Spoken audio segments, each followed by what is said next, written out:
Are you ready?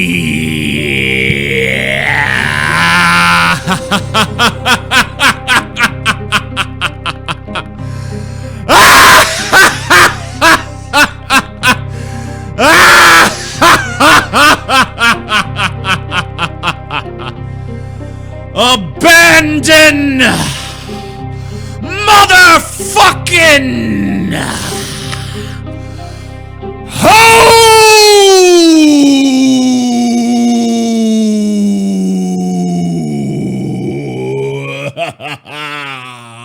bitch. Yeah! All right. So how's everybody doing today? Welcome to Abandon Hope, the show where I encourage you to abandon hope because the planet is a festering ball of shit. So that's what's going on here.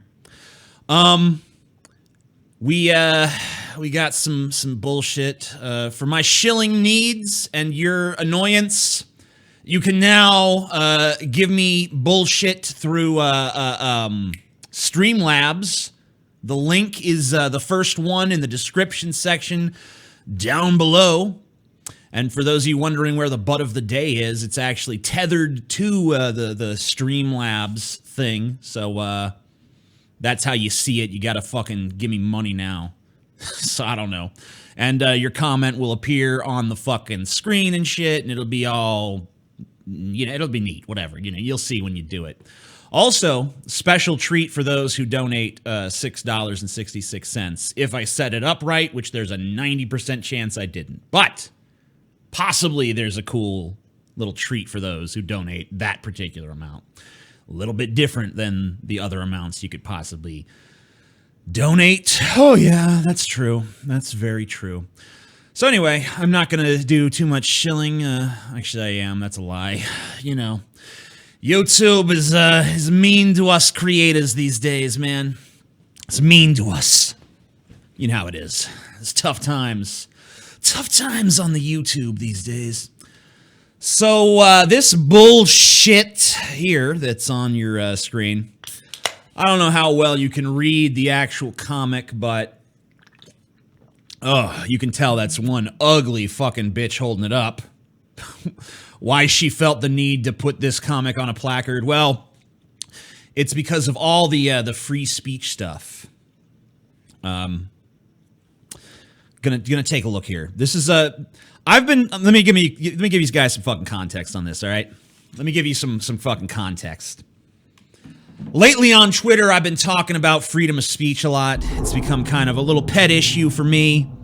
After the Boston free speech rally that only attracted about 300 people, incurred 30 to 40,000 people who were there to counter-protest because it's a white nationalist event! It's a white nationalist event! I mean, there's nothing about white nationalism in the actual event itself, but we all know it's the secret white nationalist code. Freedom of speech is code for Nazi now. Didn't you get the fucking memo, America?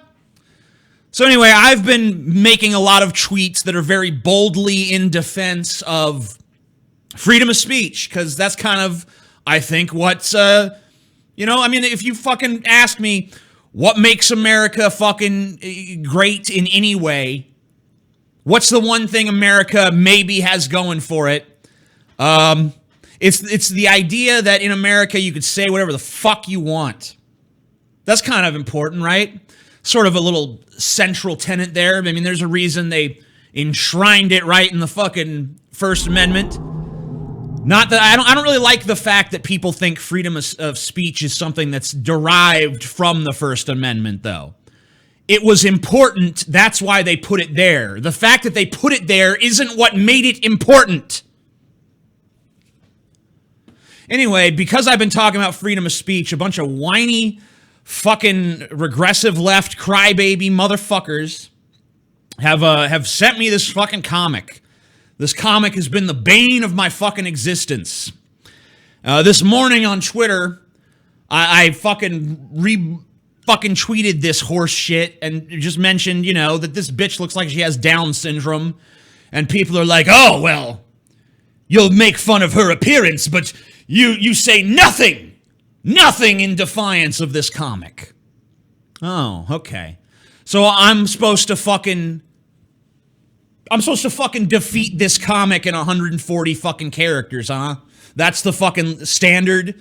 If I don't have a tweet that singularly refutes every fucking point made by this comic in a cogent way, then I lose the argument, huh? That's how we're playing this shit? Ugh. I haven't seen a single fucking one of these chats come through. Fuck's going on with that shit? I'm gonna fucking do a fucking test here. Fucking test. Where is it? Oh, there's one. Good. For Duck of the Day, just show a pic of Scotty. I'm assuming that's supposed to be butt, but it was turned into duck. Scotty might be an ass, but he's not the kind of ass that we feature here on Abandon Hope. No, sir. Oh, there we go. There's a 666 right there. Fuck yeah, Satan! All right. Let's get into this fucking shitty comic. So this is a famous fucking web comic. It's real popular. The guy who writes it does a lot of math shit. It's I can never remember the name of it. It's like XXYZ or some fucking horse shit. I don't remember. But it's out there. I'm sure someone in the chat can fucking fill you in on what the fuck it is if anyone gives a fuck. Public service announcement. I'm reading the first panel of this shit. I know it's kind of hard to read from your guys' vantage point there, maybe. The right to free speech means the government can't arrest you for what you say. That's the first panel. Now, okay, yeah, I guess that is what the right to free speech means, but that's not what free speech in and of itself necessarily means. That doesn't encompass the concept of freedom of speech to me. It's not just about the government can't arrest you, but let's read the whole comic and then I'll tell you my criticisms.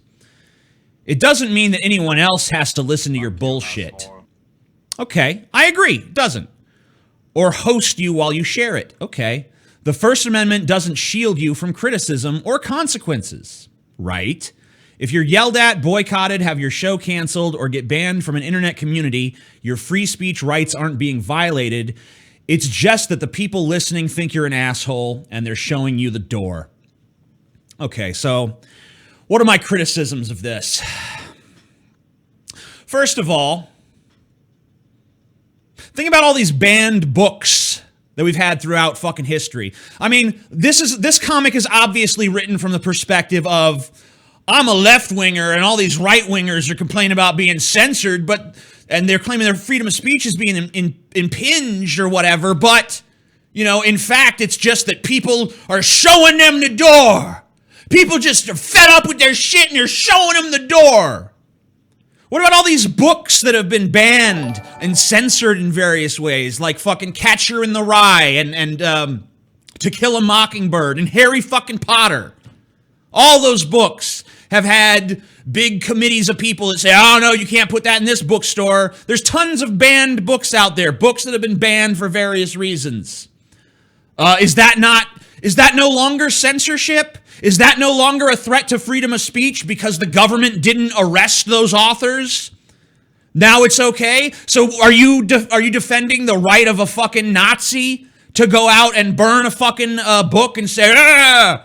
I mean, what happens if all of my fucking fans or a big fucking contingent of assholes on the internet decide that your fucking shitty little webcomic is offensive and it's bad and we don't like it, and we start fucking writing to your fucking hosts and shit to get you taken down, and all your comics are just scattered to the fucking winds, and no matter where you try to do or where you try to express yourself, you're fucking cut off. Are you gonna just be like, well, I guess they just showing me the door. That's all. They just think I'm an asshole and they're showing me the door. Come on. You know damn well that's not how you're gonna fucking be. All right? That's not how you're gonna fucking be. Don't even pretend for a fucking second that that's how you're gonna fucking be. Look, I want to talk to you guys about 3 different paradoxes, or maybe they're just 3 different variations on the same paradox. And these are things that we're actually going to have to try to solve in our lifetimes. The first, what do you want, Scotty? What the fuck do you want? Don't fucking stand over me! Do what the fuck I want, bitch. You're fucking ruining my shit! Get out! Get out! Fucking assault you live on the show, bitch. Ah! Your ass beat on your fucking yo damn show. Stab you with this pen! Rah! Weak fuck. Ow! Son of a bitch. I thought you were weak, son of a bitch. Quit fucking standing over me like a fucking specter. I'm gonna tell you something, you piece of shit. Well, tell me then. I got the fucking... Trying to fucking contact your and Ben's dumbasses, but the fucking... I got weed for the goddamn green ticket thing. Cool. So we're fucking good for... It's part of the work. Cool. Yeah. Hi, Salvador. All right. So here's the 3 paradoxes.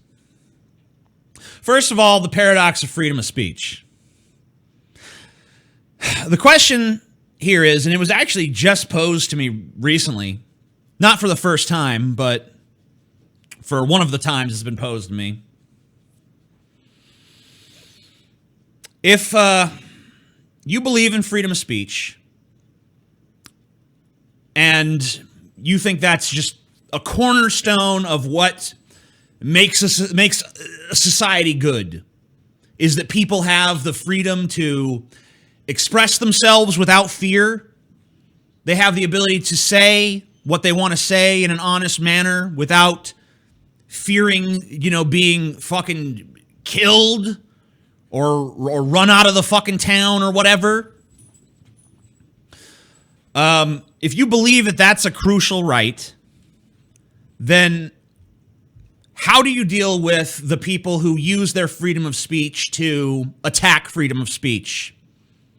How do you deal with the people who say, oh yeah, well, it's my freedom of speech to say that freedom of speech is bullshit and we should get rid of it? So that's a fucking paradox, because if you say, well, those people can't say that, then you're kind of letting them win in a way, because you're saying, okay, well, there is some speech that you can't have. Like you can't have freedom of speech to say that freedom of speech should be gone, or to actively try to censor others because it's your freedom of speech to do that. So that's one of the paradoxes. The other paradox is the paradox of tolerance. If you believe that we should live in a fucking tolerant, understanding, accepting society, what do you do when it comes time to tolerate the people who are intolerant? What do you do then? Because you want to be tolerant, but you don't want to tolerate intolerance. But if you don't, then you're being intolerant towards intolerance, which means that you do believe in intolerance. So what the fuck? That's the second iteration of the paradox. The third iteration is religion. You believe everyone should be free to practice whatever religion they want. Oh, yeah, I can practice whatever religion I want. But what do you do when Islam comes along? What do you do when a religion comes along that says, no, I don't want to coexist with other religions. They're actually beneath me. All religions are fucking false except for mine. And I guess all religions kind of believe that to an extent. But Islam is I think we can agree, a bit more forceful about it. You know, hey, Barcelona, you know what I'm saying? I think you all do. So how do we solve those paradoxes?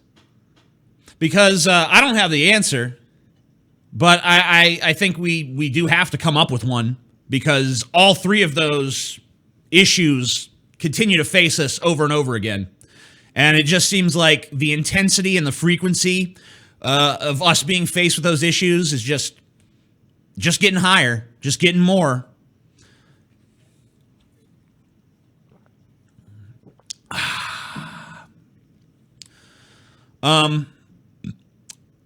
This next, one more word on freedom of speech, if I can. You guys will listen to me babble on about freedom of speech for one more fucking point, maybe. Fuck you, asshole. My idea of freedom of speech, and it goes back to the heart of what this comic is about as well, is that for freedom of speech to really work, the entirety of society has to be behind it. Everyone has to believe in freedom of speech. That means I have to believe in your right to freedom of speech, and you have to believe in mine. Because if we don't have that intersubjective belief in freedom of speech, then it just can't exist. Not in any meaningful way. It can exist in the sense that everybody has the right to stand in an empty room and declare whatever they want. Well, that doesn't mean anything. The whole idea of, hey, I want to have a controversial speech is so you can actually convey ideas to people. The whole idea behind the beauty of freedom of speech is that we all live in this big, glorious, open marketplace of ideas where I can have my opinion and you can have yours, and we can hash it out, we can discuss it, and we can disagree, maybe even heatedly, but I'm not going to try to actually censor you, and you're not going to try to actually censor me. That, to me, is freedom of speech, not just the government can't fucking arrest you. Yeah, that's pretty much it. I guess that pretty much wraps up what I had to say. Now, this next segment... This next fucking segment is it's just gonna be a fucking example of I hate it when I'm right, basically. I hate it when I'm fucking right. Because after Charlottesville, don't worry, there's not much Charlottesville shit in this episode. That was discussed pretty fucking thoroughly on the last Abandon Hope, if you're interested in my take on that. But ever since the fucking Charlottesville thing, $2, cool. I said, one of the first things I fucking said about this whole controversy over the Robert E. Lee statue is, well, the founding fathers of this country, of the United States of America, are pretty fucking analogous to the Confederacy. Because, like the Confederates, our founders were slave owners. Most of them, the vast majority. And like the Confederates, they led an open rebellion against their government. You know, in both cases, they declared that I'm leaving, I'm off, I'm gone.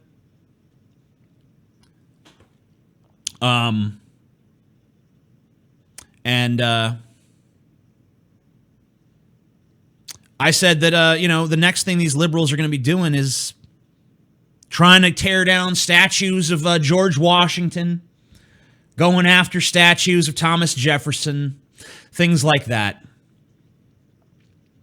And no sooner than I had said that, about 12 hours later, President Trump says it in a press conference. He says the same thing, makes the same fucking point.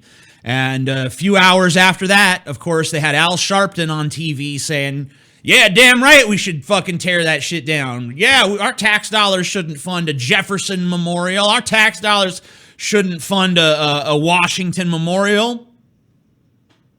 It already started.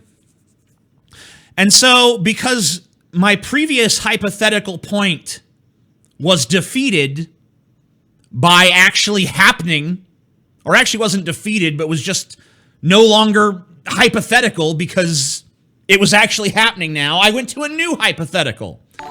I said, okay, well, if the standard is just no one who was ever racist could have a statue, then, you know, you could make that objection about a statue of Gandhi.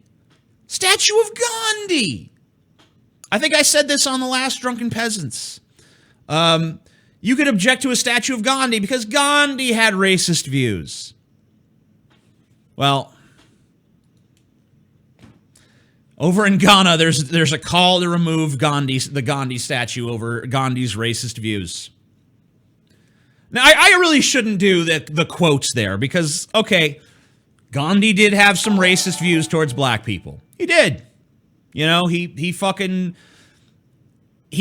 basically wanted to make the case because, like, in the eyes of the British, black people and Indians were the same. And Gandhi was like, no, man, we ain't like them, all right? Those Africans are disgusting. They're low-live pieces of shit. But us Indians are actually dignified, noble, good fucking people, okay? So don't fucking lump us in with these blacks. That was the essence of Gandhi's fucking talking points at the time. And because of that now, despite all the fucking things he did, despite being a historical figure of immeasurable fucking importance, no statue for you because you had views that are currently unpopular. So goodbye.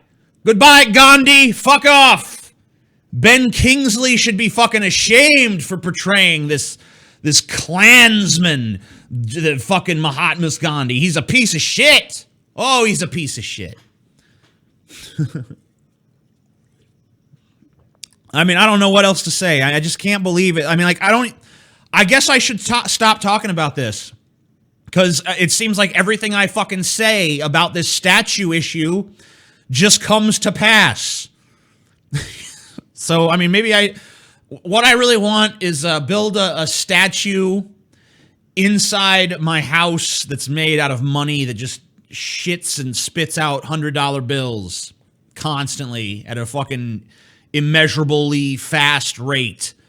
Since everything I'm saying about statues is prescient, hopefully that will also be prescient, and soon the government will erect a fucking money-shitting statue in my house. Because, you know, I keep thinking I'm saying absurd things, and then the absurd things fucking happen. So it's kind of a beautiful thing. I don't know. It's one of my many fucking superpowers, I guess. Scotty saved this stream. Fucking Scotty didn't do shit, bitch. All Scotty did is show up and throw a monkey wrench in this bullshit. The article's from 2016. Hey, you're right, it is. But you know what? It just fucking manifested, dude. It just fucking manifested. Because I just saw this on a fucking website. I think it was on Reddit. It is already being upvoted, so it's only now entering the public consciousness, so I was still right, even because I didn't know about this fucking shit. I'm just saying the social fucking climate around these fucking statues is fucking ridiculous. It's fucking ridiculous. I mean, it's like we're allowed to build a statue to an imperfect person. All of the human beings that exist on this fucking planet are imperfect and have character flaws. Most of you in this fucking chat room, I know, have deep and horrible fucking character flaws that make you awful people in some fucking regard, but you also have redeeming character traits. There's lots of things that I'm sure are good about some of you. Probably not that one. That one there is a piece of shit, but some of you are probably okay. Yeah. Yeah, motherfucker. Fuck you, asshole. Crime is illegal. Thank you, Jeremy Keene. That's good to know. I was not sure about that until you let me know that. All right, so this next story, we're going to look at some, this is a CNN article here. You see this? It's a CNN article. Unmasking the leftist Antifa movement. Activists seek peace through violence. Remember the fucking Ministry of Peace from 1984? the Ministry of Peace that was preoccupied at all times with war and the slogan, war is peace. Well, now it's here. 1984 was just maybe 25 years late, something like that. It's here now, at any rate. Activists seek peace through violence. Remember the good old days when fucking hippies used to say shit like fighting for peace is kind of like fucking for virginity? That used to be like a hippieism.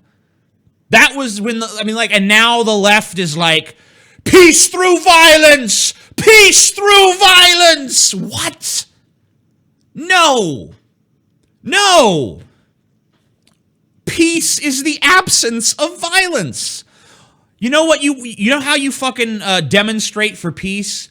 You demonstrate for peace by sitting your ass on your couch at home and not bothering anyone. If peace is your mission, then that's what you got to do.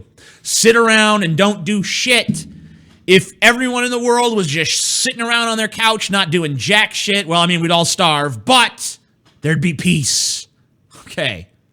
But anyway, I guess Antifa, a bunch of people, of course, saw this article and instantly started mocking it as the piece of shit that it is.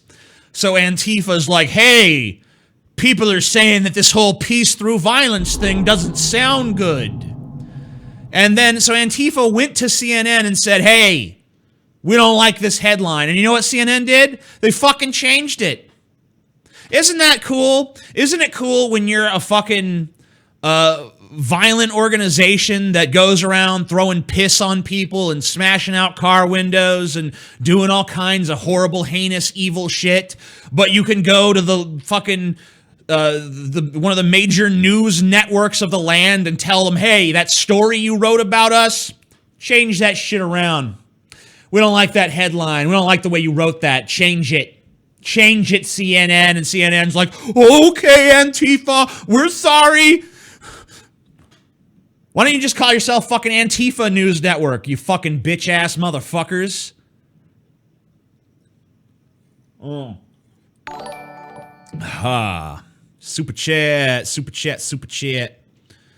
TJ, remember when lefties were the people in the Shiny Happy People REM video?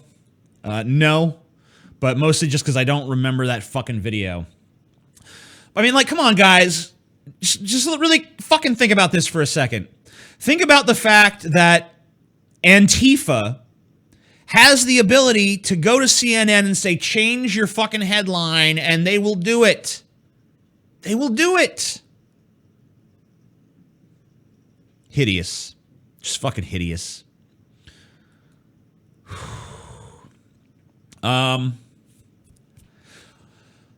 Obi-Wan Kenobi film set to join Star Wars universe. So we already knew there was going to be a standalone fucking Han Solo film. But now they're also planning one for Obi-Wan Kenobi, which is really weird because I kind of feel like... let's see what this said. Hold on. This motherfucker here. I disagree with you, TJ. Bring Kyle Kalinske? You didn't really spell that right. To Abandon Hope or DP. I agree with Kyle. Well, maybe he'll come on. I don't know. He's been on DP before. I don't see why he wouldn't come again. Obi-Wan Kenobi set to star in his own Star Wars film. I don't really know. It seems kind of, I just don't know. It seems like Obi-Wan's fucking entire past has already pretty much been fucking explored, you know? It seems like we've already fucking looked at every fucking facet. Thanks, Cynic. We've already looked at every facet of his fucking life, you know? We know when we saw him when he was being trained by fucking Qui-Gon Jinn. We saw him when he took Anakin on as his apprentice. We've seen him as he was in the fucking Clone Wars. I guess there's maybe a gap between what he was doing at the end of the last Star Wars movie and, the beginning of, the last of the prequels and the beginning of A New Hope. But he was mostly just in hiding at that time, wasn't he? He was hiding out on the fucking Tatooine, just kind of watching over Luke and making sure that shit was okay. So Obi-Wan's life is pretty well accounted for from beginning to end. I don't know what more story he has. Like, oh, well, what about the time Obi-Wan had his little side quest adventure? Like, I don't give a fuck. I don't give a fuck. Why don't you make up some new characters, you know? The original Star Wars, one of the things that made it stand out was that it was fucking original. That it was unique. You know? So let's do that. Let's do that. Let's make up some new fucking characters and let's actually give them personalities. That's a fucking thing. How about you actually have a new character who has a fucking personality that isn't just some brown-haired girl that's you know, she's just kind of there and, you know, vaguely has, I guess, a trait that she exists, like Rey, or like whatever that bitch's name was from Rogue One.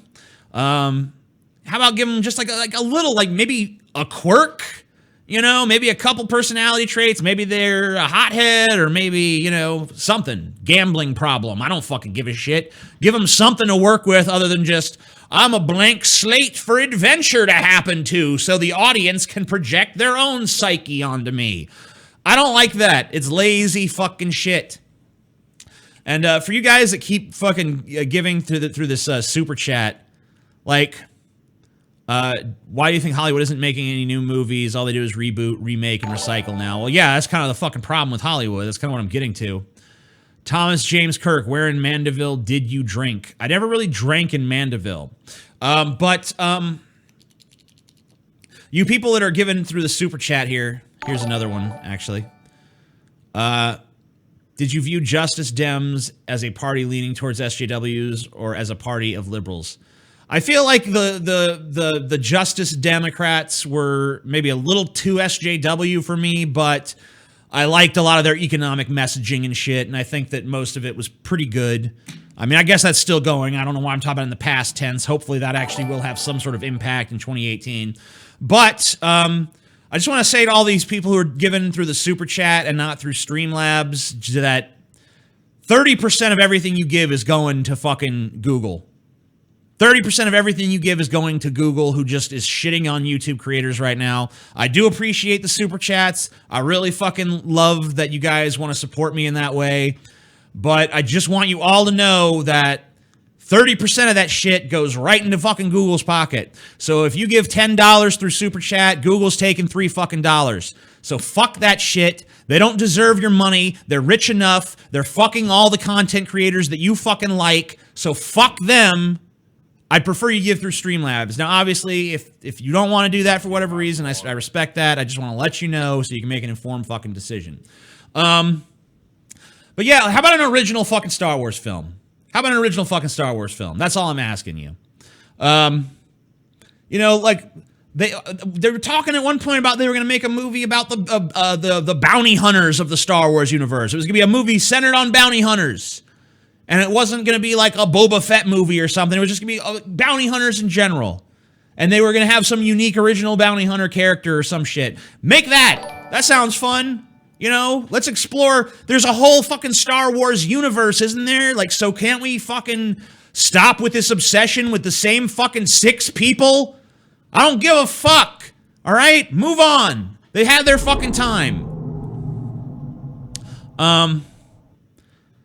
So Applebee's, I don't know how many of you guys have ever eaten at a fucking Applebee's or before or whatever. It's pretty much dog shit on a plate. You know, it's all right, I guess. I mean, it's edible. It's fucking just shitty microwave prepackaged dog shit. And apparently Applebee's, I didn't even know they were doing this, but apparently they were trying to appeal to millennials or whatever. Have I ever heard of Holly Seelinger /Zune Politcon? No, I haven't. Sorry.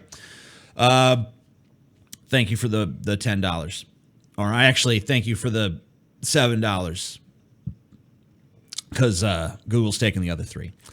Applebee's gives up on millennials after failed rebranding efforts. Now, I don't even remember Applebee's trying this shit, but let's listen. Applebee's announced this month that more than 130 of its restaurants will close by the end of the year. The casual dining chain rebranded itself in the past few years as a modern bar and grill. The fuck is the difference? Wasn't it always a fucking bar and grill? I remember there's always been a bar. Actually, it's more of like a bar and microwave kind of place, I guess. Applebee's executive John Sawinski recently told investors that the company had hoped the effort would attract a new kind of customer. What? Well, look, the only kind of customer Applebee's is ever going to attract is one without fucking taste buds, all right? So there's your problem right there. The chain aimed to lure a more youthful and affluent demographic. Yeah, youthful and affluent, okay? So they want young, rich people to eat at Applebee's. Okay, well, here's how you can't do that by, look, apparently, here's how they wanted to do it. They said they introduced new dishes like barbecue shrimp and sriracha lime sauce, chicken wonton tacos, and a pork ham and bacon sandwich.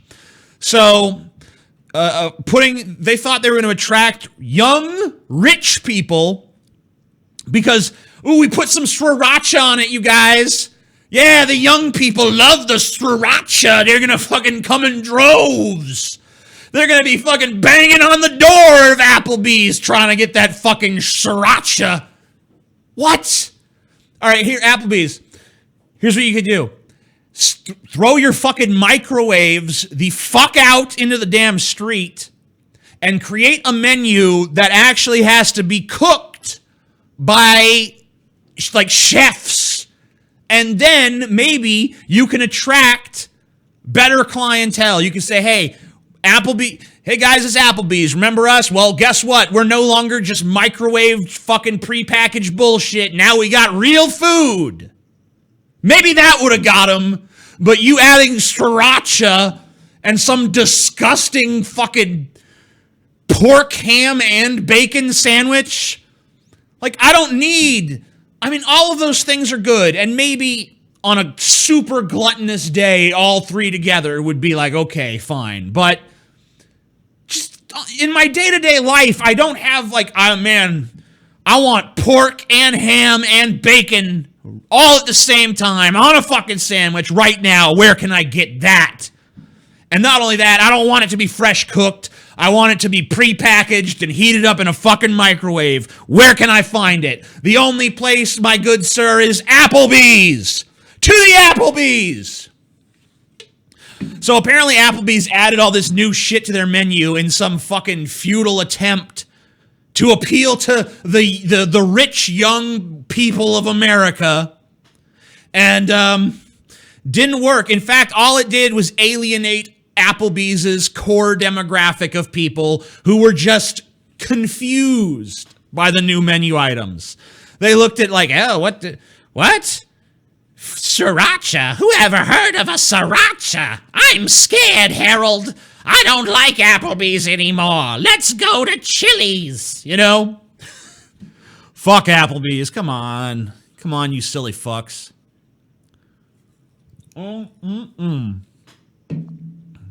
God, you're dog shit. ESPN apologizes for fantasy football draft sketch that resembles a slave auction. Shit. Holy shit. Okay. So here it is. Let's I don't know if I can get this full screen or whatever. Okay, so this is what's offensive. Okay.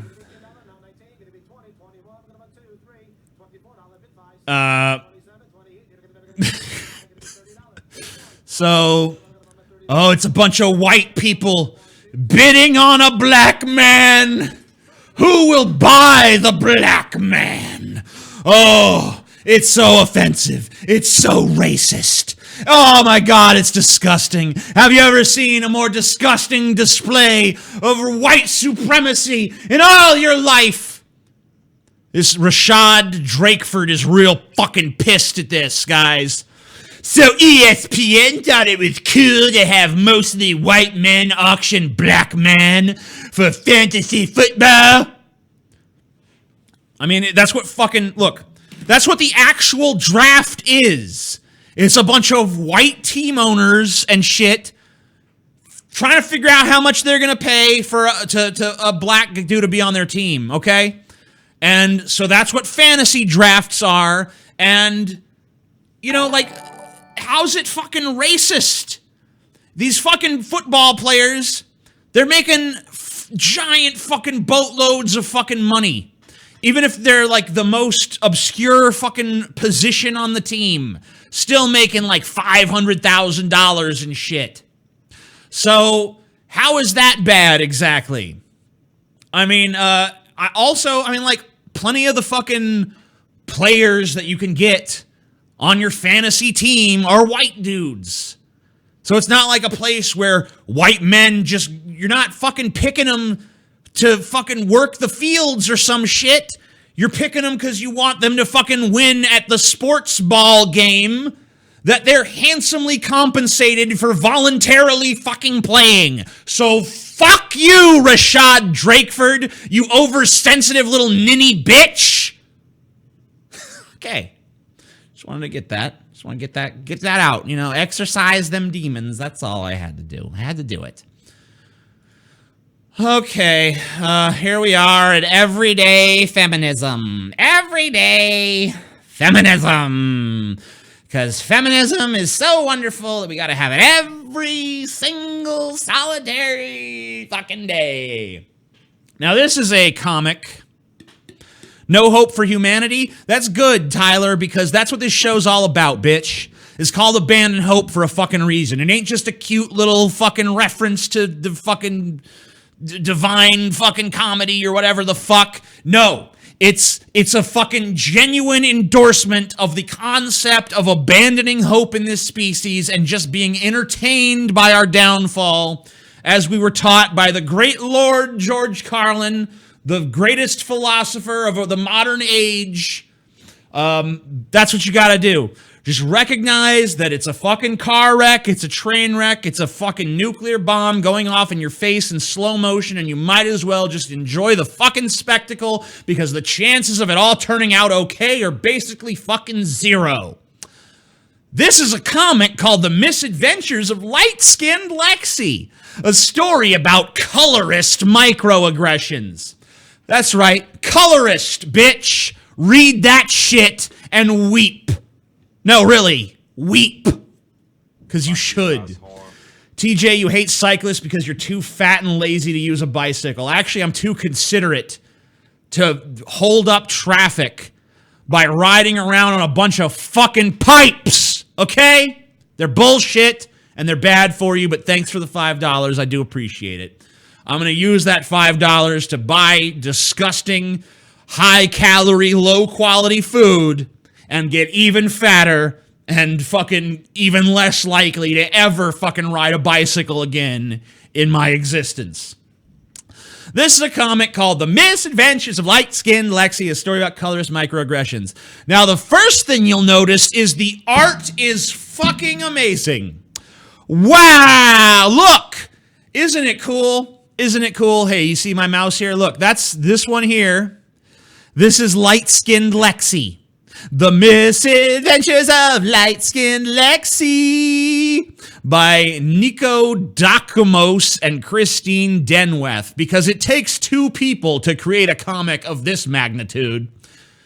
So this is Light-Skinned Lexi, whose eyeballs are for some reason located in her hair. And the only reason I know it's a her is because I read so in the fucking bizarre, unnecessary, well, I guess actually it was necessary, transcript of the comic that they have below the comic. Lexi has brown hair and a long sleeve purple shirt. Blah, blah, blah. They refer to Lexi as a her somewhere in there, which is good because it's not fucking apparent just from the character design. That's for fucking sure.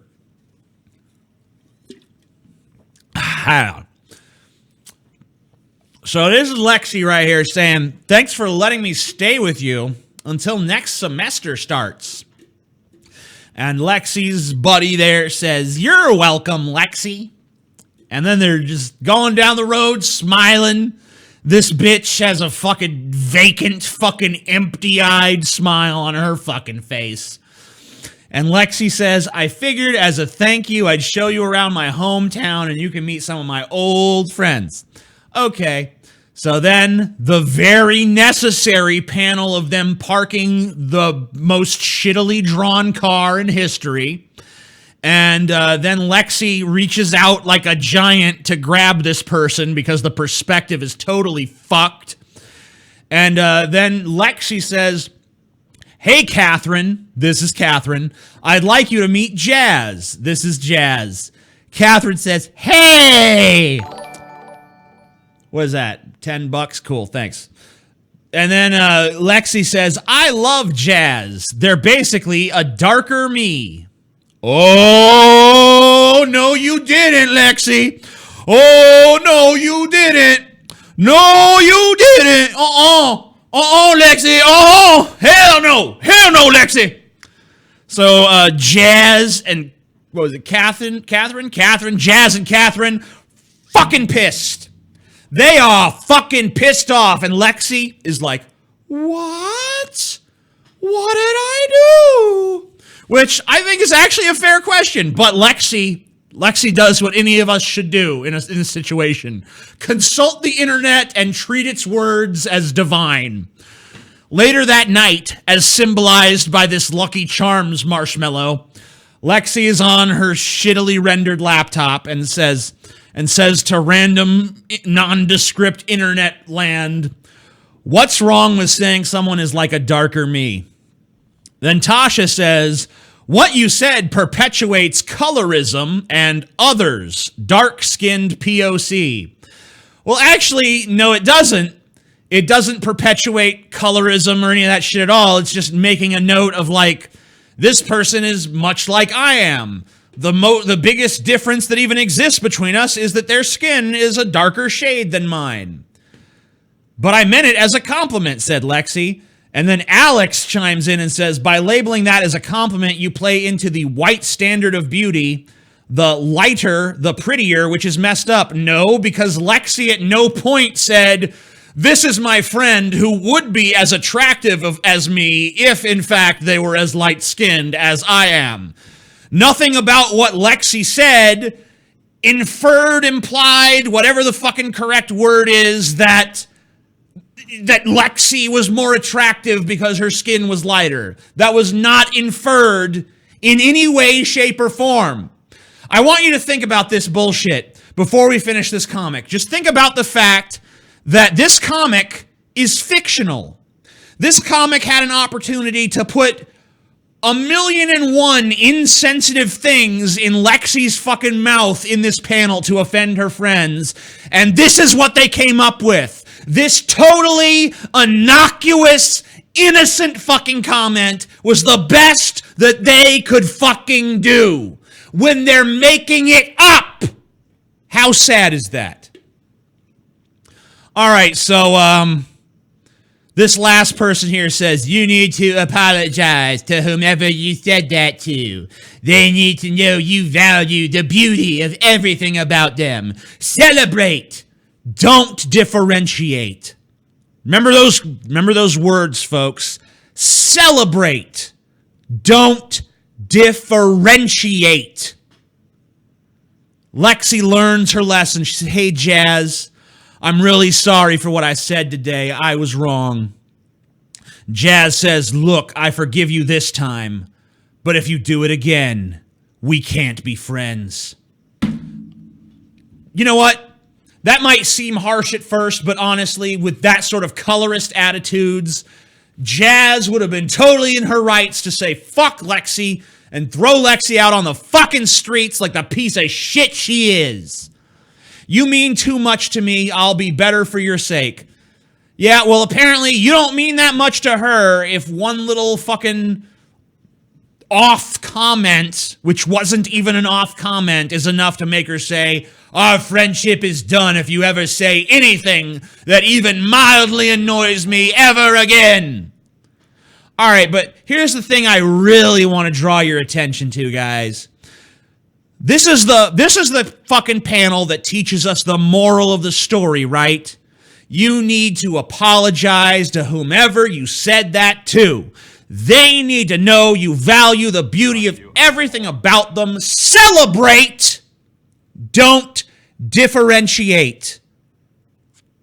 Celebrate. Don't differentiate. What's the name of this comic again? The Misadventures of Light-Skinned Lexi. Huh. Seems like they might be differentiating Lexi from her friend. This comic does the very thing it admonishes its protagonist for doing. Ha ha ha ha ha! You're fucking retarded. 2 people worked on this piece of shit. 2 people worked on this piece of shit.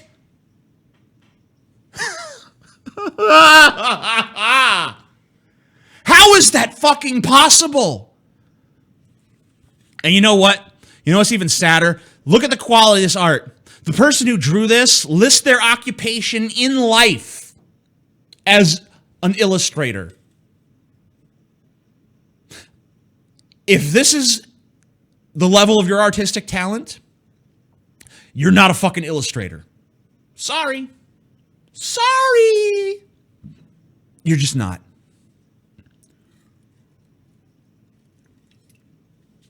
I'm the new Alex Jones, huh? All right. Well, in that case, I should be shilling some kind of product. So where the fuck? I know I got some shill shit in here. There it is. I got some new fucking shirts. This first one, we'll just take a look at some of my shirts I got in my store. The link is down below. It's also tinyurl.com/TJ shirts. This is a shirt. I want you to join the Neckbeard Army. A parody of the Uncle Sam poster. You can get it all kinds of different background colors. You can get, okay, it's going real slow right now for some fucking reason. White. You can get it in fucking, oh my God, come on, you slow piece of shit. Blue. They got all kinds of blues and shit. I'd show you more, but this is going real slow, so fuck that. Also got a brand new shirt just put on the store. As you guys know, I've been doing movie shit with my buddy Paul. I've got a fucking Paul and TJ shirt drawn in the style of Rick and motherfucking Morty. It's me and Paul. Paul's got some popcorn. I got a fucking movie cup and shit, and we're running out of the fucking iconic Rick and Morty portal and shit. Good fucking shirt. Good fucking price. Check that shit out. Had a fucking, yep, and I got the fucking classic fucking skull shirt still fucking happening. The fucking classic motherfucking edgelord shirt still a fucking thing. Still an existent property of the universe. And of course, the best-selling shirt I've ever had on my fucking store, although it's pretty new store, about 6 months old. Murder is bad. I take a bold stand against murder. This is the virtue signaling anti-murder shirt to let people know clearly and concisely that, God damn it, you oppose murder. And that's also available in multiple colors and bullshit. You don't want to be like the goth kid wearing the black murder is bad shirt. You got the blue one, you got the red one, whatever. So let's take a look at some other bullshit. Lady Gaga and the problem with non-racist white people. Over on the Huffington Post, so you know it's going to be good. Oh shit, what is this? I don't know how you can subject yourself to this idiocy on a regular basis. Here are $10, something, something. Maybe I should reduce the size of that font so that we fit a bit of a longer of a message in there. I'm just going to do that real quick. If I can... I'm going to just reduce the font size on that shit. La da da da. Sorry for this weird little bump in the road that's happening right here. Because it looks like it's hard to read the entirety of messages that come in. So I'm going to go ahead and just lower the font size a smidgen. So hopefully you could fit the full message in there without it getting cut off. Hopefully that'll be good. I'm going to do a little test one. Fuck you, asshole. Oh, I guess it doesn't really show you the font size. Or is it? No, yeah, wait. I don't know. Whatever. That should be good, hopefully. We'll see. We'll just see. Okay, so here's the fucking bullshit, the fucking problem with Lady fucking Gaga and non-racist white people. Oh my God, I just fucking, how do I... Fuck me. Ugh. Look, I have absolutely nothing against Lady Gaga. I like most of her music. She has a great voice, can write one hell of a pop song. For better or worse, she also has a gigantic celebrity platform. With the best of intentions, she chose to use that platform to speak out after the devastating violence of Charlottesville perpetrated by white supremacists and neo-Nazis. And no one else took part in any violence there because that's the narrative. Not because that's what's true, but because that's the narrative. White people need to talk about her response. Well, I'm a white person. Okay, I'll talk about it. Though she meant well, meaning well isn't enough for us white people. It never has been. We must do better. No, I'll do whatever the fuck I want, and you could suck my fucking micro dick, you cock-sucking assholes. How about that? I just threw my lighter. Oh well, I don't have a fucking cigarette anyway. Ugh. I actually been off cigarettes for a month. That's why I'm fucking vaping on this shit. Oh, yeah. Blah, blah, blah. Oh, okay, so what is her problem? I believe Lady Gaga has a kind heart. Oh, my God. Just fucking get to the part where you fucking bitch out Lady Gaga already. You've sucked her dick enough. On August 15th, after a misguided and simplistic Twitter poll about whether we should be kind or violent in the face of what amounts to a war waged by neo-Nazis against the rest of us. Liberalism. Oh, I'm so fucking liberal. Lady Gaga put out a call via tweet seemingly asking for advice. For the black community, tell us ways the non-racist white community who loves you can do better to help influence the country. Hashtag how we do better. Guys, this is so fucking racist. I mean, this is a white woman asking black people how white people can be better as a fucking race. I've never seen something more racist ever.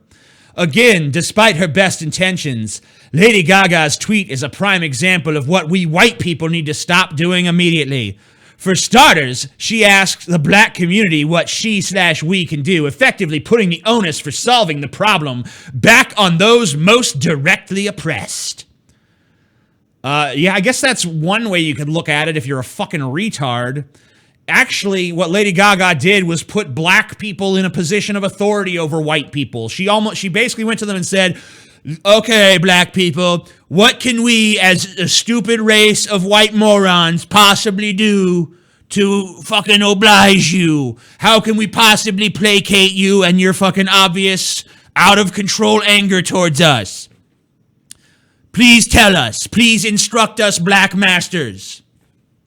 And that somehow is still fucking too racist against them. I love it. I fucking love it. It's 2017 and yeah, okay. I'm done. This is done. We're done with this. We're done with this. Okay, so this is a picture. I saw it, I don't know, on some right-wing bullshit.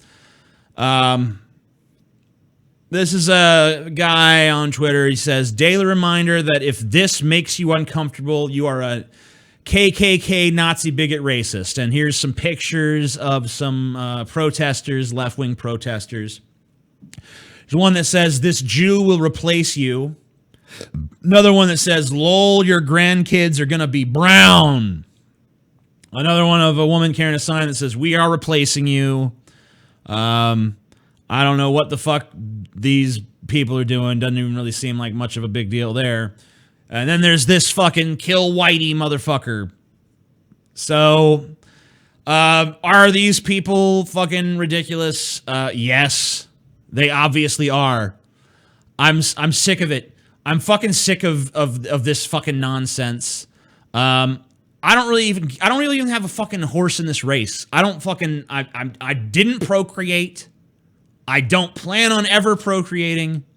Maybe it'll happen. If it does, it'll be fucking accidental. But I don't give a fuck. I don't give a fuck about anybody's race, okay? I don't even care about the human race that much. Maybe a little. But as far as your fucking skin color race goes, I don't give a shit. I don't give a shit about white people, black people, Asian people, whatever. I don't give a fuck. If everybody in the future is fucking purple, I don't give a shit. But what is the point of going around with these signs? Like, first of all, this Jew will replace you. That's fucking stupid. Jews are such a fucking tiny fragment of a percent of the population. They have almost like, I don't know, like 6, 7 million, 10 million, somewhere around there. It's remarkable how few Jews there actually are. This bitch saying, lol, your grandkids are going to be brown. I mean, is that just like, who do you think you're fucking trolling with that? The implication is that there's people who are like going to be clutching their fucking chests like over, like, oh my God, what if my kids are fucking miscegenationists or whatever, and they're gonna have sex with a brown person, and then my grandkids are gonna be brown. I'm gonna pass out. Like, okay, yeah, sure. Are there fucking some people who feel that way? Yeah. And I guess if you want to piss them off with a sign, that's fine. But this implication that there's gonna be widespread anger at your fucking sign, there will be, but it's because you're inferring that people are racists, even though very few people actually are, at least to that extent, where they're going to be like upset if their fucking son or daughter hooks up with a person of a different race. We are replacing you. Why is that? I hate this fucking identity shit. What this really boils down to is my hatred of identity politics in general. Because, I mean, I remember in my lifetime, my relatively short lifetime, I remember a time when identity was a personal thing. When your identity was something that applied specifically to you. To you. This is my identity. But now it's all about groups. It's all about, us black people and us Asian people and us white people and shit. Stop. Just fucking knock it off. I mean, all this fucking bullshit where it's like, I'm this color, so I got to believe this thing. I'm this sexuality, so I have to vote for this candidate. I mean, it's just like people want to have these, they're born in these little tiny ideological boxes. And they just got the blinders on, and they can't see anything but what's directly in fucking front of them. They can't look around for a 360 view and see where they really stand. They can't look up and see the fucking puppet masters controlling them. They can't look down and see where their feet are actually fucking planted. They can't pull away and see how they actually fit into the grand scheme of things. They can't look within to see who they really are, what they really believe, what they really fucking value. They're not allowed to do any of that. Society just conditions people now to have blinders on and to look no direction but forward in down whatever path that they've been set on. It's like, okay, you're black and you're this and you're going to go this way and you're going to do this thing and you're going to hate these people. And it's like, okay, you're white and you're a Southern and you're going to go this way and you're going to hate these people. And if you encounter this, the enemy, whoever the enemy is to you, you're going to be fucking destroyed. And no one ever learns that important cliche, but somehow still unrecognized truth that the true enemy is not external. It's fucking within you. And it's within the human spirit. It's within human nature. And if we don't triumph over that, we're dead. We as a fucking species are dead. And it's not going to happen because we're bogged down in bullshit like this. I don't think I really need to talk too much about the attack in Barcelona. I just think it's important to remark on the fact that it happened. Yet another Islamic terrorist attack. Yet another, let's get in a van and run people over. Let's fucking run over men, women, and children in the streets and just in the name of our stupid fucking religion. There's nothing to say about it.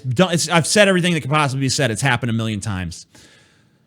What is a man? A moment of weakness, a prey of the existing moment, a fluke of fate. The rest is mucus and bile. Aristotle was right, I think, on that. King of Panties says, TJ, I really love your content and your mindset. You're handsome as fuck. Well, thank you for the lie. And you're my favorite YouTuber. You're my favorite super chatter, King of Panties. Here's an edgy amount of money. P.S. I love you, Edge Daddy. Ugh, gross. Anyway, there is some bullshit here. We can fucking we can experience together. So, Russia. You guys know about the Daily Stormer. I'm sure it's a big white nationalist, white supremacist, Nazi, whatever, racist website. Total pieces of shit hang out there. It's always just a disaster. It's just like the most wretched, vile fucking people you could imagine. They got dropped from their domain here in the U.S., and then they went to a Russian server, and now the Russian server is dropping them as well. Now, I personally think that these neo-Nazi fucks are horrible and whatever. Who the fuck likes Nazis? No one but Nazis likes Nazis, okay? They fucking suck. Everyone fucking recognizes that. But, as you might have gathered from the beginning of this fucking video, I'm a big proponent of a little thing called freedom of fucking speech. And you know what? When these people are not allowed to share their views on the internet, when these people are just run off of fucking services that they paid for and shit, and discriminated against for their beliefs, I think that's a bad precedent. That's a bad precedent to set for us all, because if they can be censored, then you can be censored, I can be censored, I've already been censored, I'm sure you've already been censored. This is not good. No, the Daily Stormer was not fucking this ultra persuasive force in society. It's been around fucking forever, and it's never been like, oh my God, all white people are just logging on Daily Stormer homepage, let's see what's going on in racism today. Us white people have to synchronize our white privilege by checking the Daily Stormer and make sure we're all on the same page about how to continue to subjugate racial minorities and shit. No, it was some obscure fucking website with a bunch of fucking Nazi assholes in a forum talking about, hey, fucking Jews, and Obama is a Muslim, and all the horse shit that they believe. And that's that. That's what the fuck it was. It's a piece of shit fucking site. And now, because of this, all you've done is fucking make it a martyr, and all you've done is make it easier to go around censoring anybody you don't like. The site, it's not, you know what? I don't care how repugnant your belief is. You have, as long as it's only speech, you have the right to fucking say it. People ask me, where's the line? Where's the line? You know what the line is? The line is action. If you say all Jews should be killed, that's not across the line. If you kill a Jew, that's across the line. There you go. It's that fucking easy. It's that fucking simple. Say whatever you want, but if you do the wrong thing, then we'll come in after you. If you want to have your little fantasy and you want to sit around and masturbate your fucking ego about the way things ought to be, have fun with that, but it's not going to happen. That's what our attitude should be, my opinion.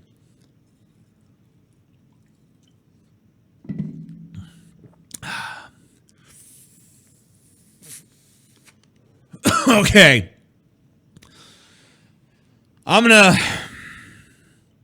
warn you guys. I don't normally do trigger warnings, but I have to trigger warning my fucking audience for this. What I'm about to read to you is the stupidest fucking thing you're ever going to fucking hear in your life. It's the stupidest fucking thing you're ever going to hear in your fucking life. Do you understand that?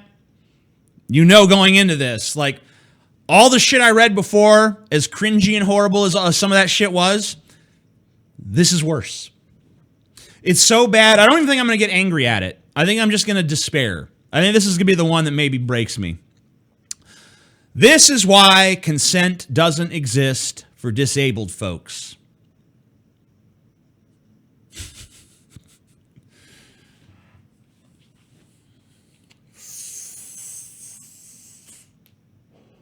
Okay. Okay. Oh, fuck me.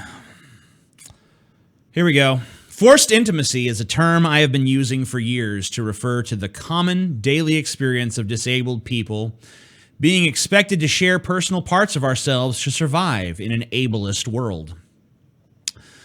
This often takes the form of being expected to share very personal information with able-bodied people to get basic access, but it also includes forced physical intimacy, especially for those of us who need physical help that often requires touching of our bodies. Forced intimacy can also include the ways that disabled people have built and have to build and sustain emotional intimacy in relationships with someone in order to get access, to get safe, appropriate, and good access. I have never experienced forced intimacy my entire life as a disabled child, youth. I have experienced forced intimacy my entire life as a disabled child, youth, and adult, blah, blah, blah, blah, blah. It goes on like that, okay? It goes on. Let me just...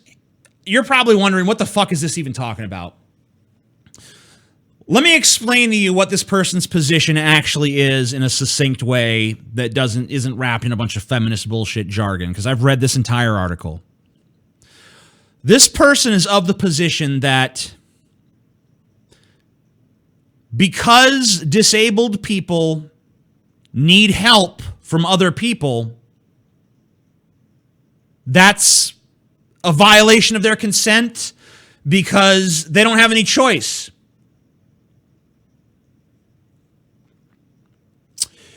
So, let me just explain what's wrong with that. No one, Fuck you, asshole. made you disabled, you know, that's kind of something that happened by nature, you know, unless someone physically came to you and took you like Bane and snapped your spine on their knee or something, you know, you weren't made into a cripple. You just happened to be a fucking cripple, okay? And like this person in this article talks about, sometimes people who I don't know have to push my wheelchair for certain reasons so I can get access to things.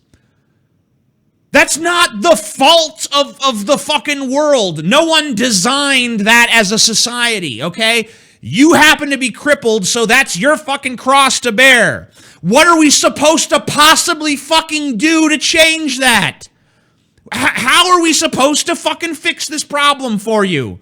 Yeah, if you're fucking paralyzed from the waist down, you do, by necessity, have to rely on other people. Sorry, but what are we supposed to do? Huh? How can that possibly be resolved? No matter what, as long as you're paralyzed from the fucking neck down or the waist down or you have some debilitating disability, as long as that exists, yeah, you're going to need more help than the common person. How the fuck is anyone supposed to fucking fix that? And why the fuck should anyone take responsibility for it? Huh? I mean, what the fuck? What the fuck? 0 shares. That's how many it fucking deserves. 0 fucking shares. This is dog shit. Oh. Fuck! This is like me writing an article where I'm outraged because I hit my head on things more because I'm tall. I am outraged that society continues to violate my space with low-lying objects. They need to be considerate of the vertically different. God. Can I please live on a different planet or something? Can I go elsewhere? Is there another option? Is there a fucking opt-out clause from this earth other than death that I could sign up for? Like, can we get started on a fucking matrix so they can plug my ass in and I can just live in a digital fucking fantasy world where none of this shit is happening? Can we get to work on that, please? The Oculus Rift, that's a nice, like, first step and everything, but can we just take it to the next level and just live in a fully immersive virtual fucking existence where none of this shit is happening? Please. I could use that. I could really use that. Maybe you could too.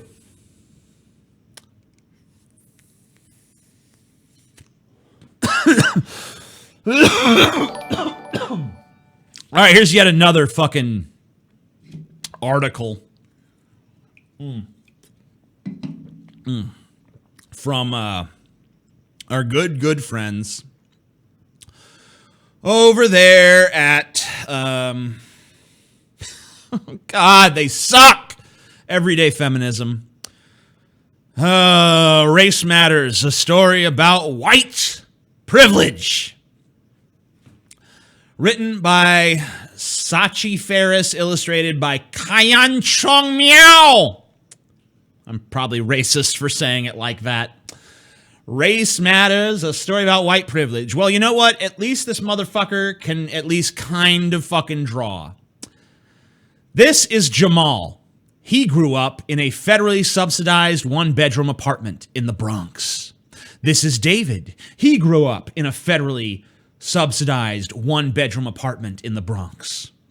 Okay, so poor black kid right here, poor white kid right there. You see that? Poor black kid, poor white kid. All right. Jamal's mom knew education was essential for his future. David's mom knew this too. Okay, cool. Jamal did well in school, but his teachers doubted his intellect. How did you do so well on this test? Oh, shit. Fucking Jamal. You know, like, what fucking teacher? Come on, what fucking teacher? What fucking teacher's like, the black kid did well on the test? Obviously he cheated. I am racist. David did well in school, and his intelligence was routinely reinforced by his teachers.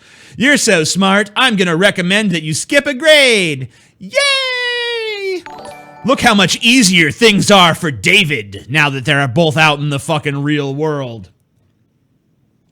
Jamal received a full scholarship to college, but his professors routinely assumed he did not belong there.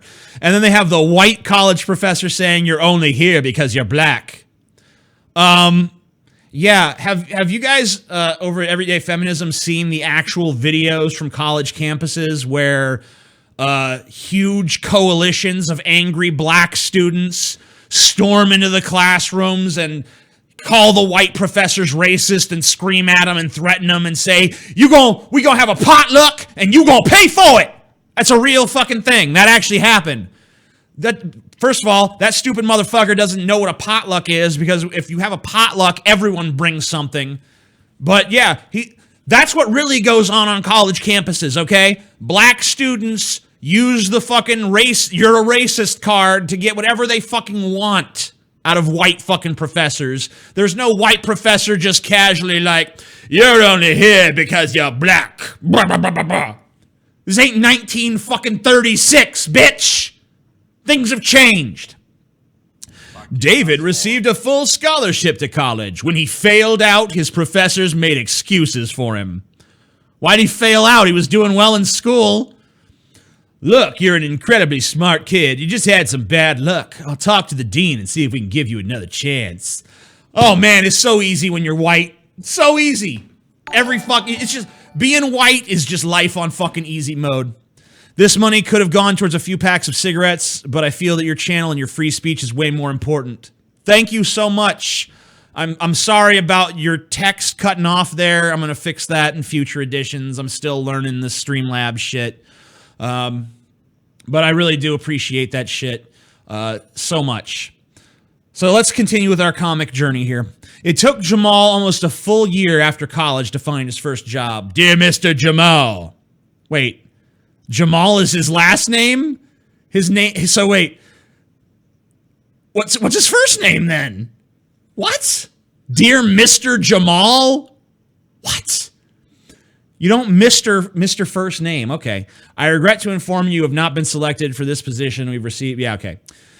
Thanks to connections to the fucking white establishment, you mean, David landed several job offers. Yeah, okay. Guess what? I've known white people who graduated from college, and they have a tough time in the job market too, okay? I knew a guy who graduated with a chemistry degree who didn't find a chemistry job for 3 fucking years. You know what color he was? He was white. I know that's anecdotal, sorry. What's this?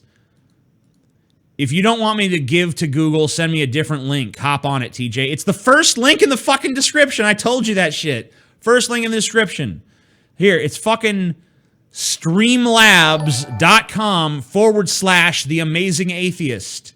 Streamlabs.com/The Amazing Atheist. It'll take you right to this fucking page here. So let's see, where were we? Right here. So this is how easy it is when you're white. This is white life in white mode. None of the success that both Jamal and David achieved changed their daily experiences as a black man compared to as a white man. So here's Jamal at a restaurant, and this dude's like, "Can I get more wine?" Jamal's like, "I don't work here, cracker." Meanwhile, fucking this guy, he's just, "Oh, life is good when you're white. Eat, drink, and be merry. No problems for us white people." Yo ho, a cracker's life for me. Yeah. Wow, man, I love my privilege, baby. Here's Jamal getting harassed by the police. "Please, officers, I live here. Let me show you." But meanwhile, Jamal is like, "Remember to watch the lights, son. Have a good one." "Thanks, officer. White people don't get written no tickets, bitch. We got the whole system locked down, bitch." And here's race has had a huge impact on their experiences and colored their perspectives. "Race doesn't matter. I grew up in the projects and look where I am now." And then this guy, "How can I explain this without coming off as the angry black man?" You know, both of these fucking characters in this last panel are committing the same fucking sin against each other. They're committing the sin of thinking that they know what kind of life the other one has had just because of their fucking race. You know? Don't assume that you know anything about a person just because their fucking skin color. Wouldn't that be a better message than, if you're black, life's like this. If you're white, life's like this. Because that's not true. Plenty of white people have shitty lives. Plenty of black people have great lives.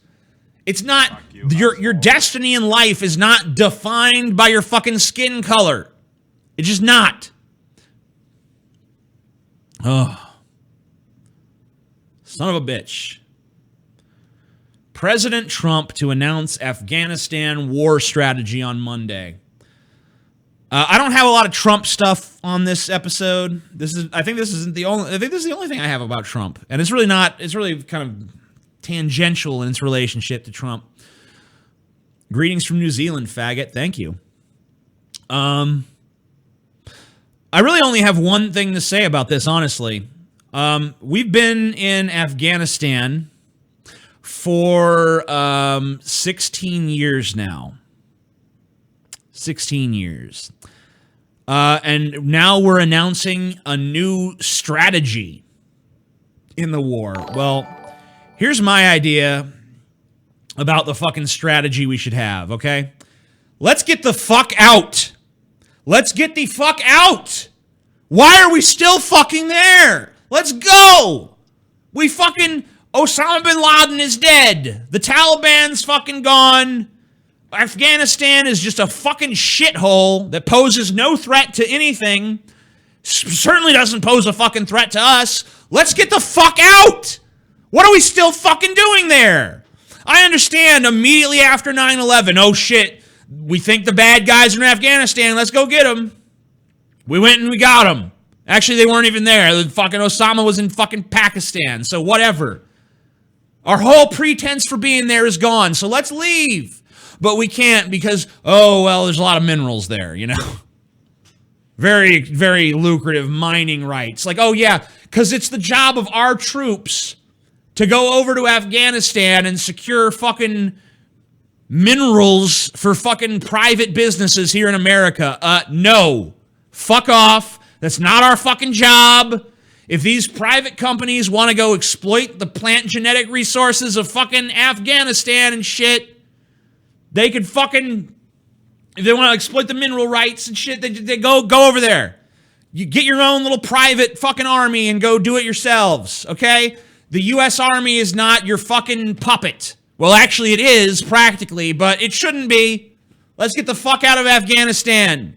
Nothing good has ever come from us meddling around in fucking Afghanistan.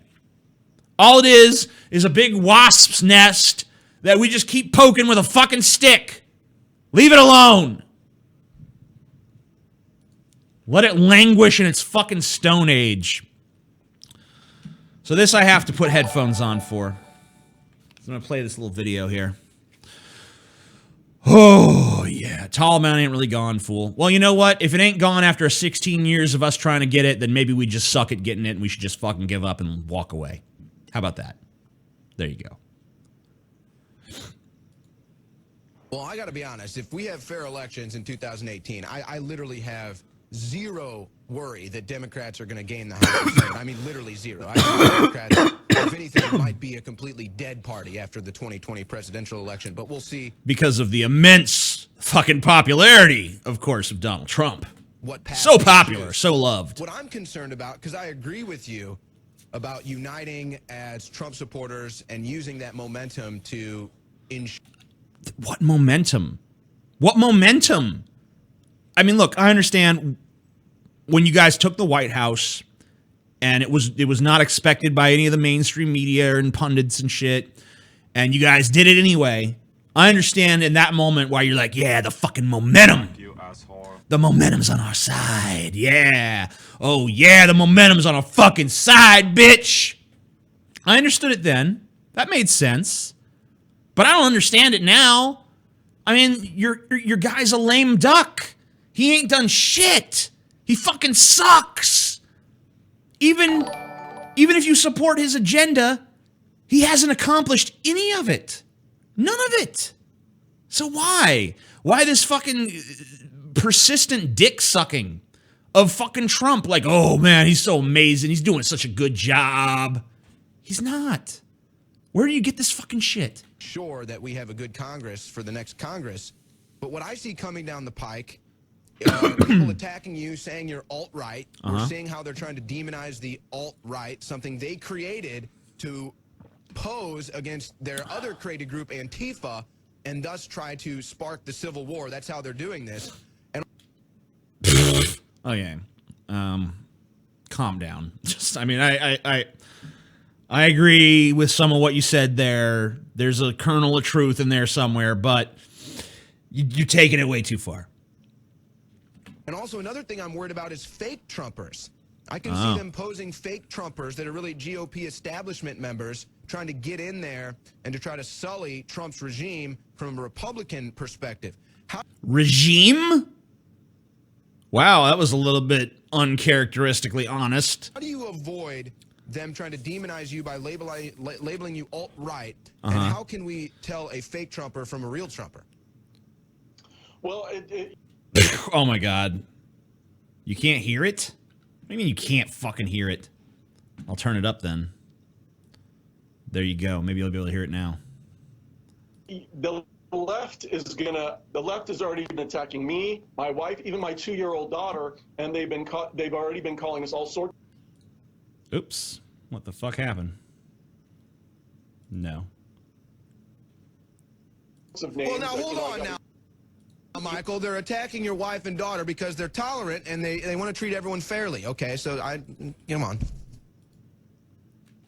Well, that was some good sarcasm right there. They're attacking your wife and daughter because they're tolerant. Oh, he's really saying they're intolerant. Okay. Oh, it's true. Whatever. And I just got an email this morning just saying I was a Nazi. I wasn't even fit to live in this country. And so that's what they're going to do. So we can't stop. I got a mean email. Therefore, everything I'm saying is right. If being opposed by someone somewhere makes you right, then I must be the most correct motherfucker of all time. The attacks, but what we can do is we can scream bloody murder. Which I am. And educate people. So that's what you guys are doing every day with the show. And that's a big part of the reason I'm running, because we need people to run. And some will win, some will lose. We need people literally to run all over the country, or else we're going to get bad people into office. But a big part of running for office is educating people, because when you run for office, you get a platform. And whether you win or you lose, you're going to talk to thousands, if not ultimately millions of people for the bigger campaigns. And people are going to hear the message. They're going to get educated. So part of this is an education. I'm sorry, what is this person's expertise in again?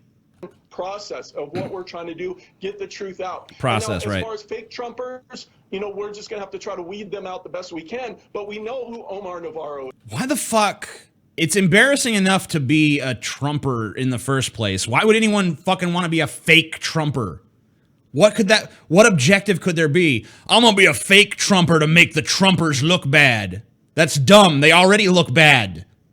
It's like I said earlier, I'm not saying that Trumpers and Nazis are the same thing, but they do share one similarity. No one but a Nazi likes a Nazi. No one but a Trumper likes a Trumper.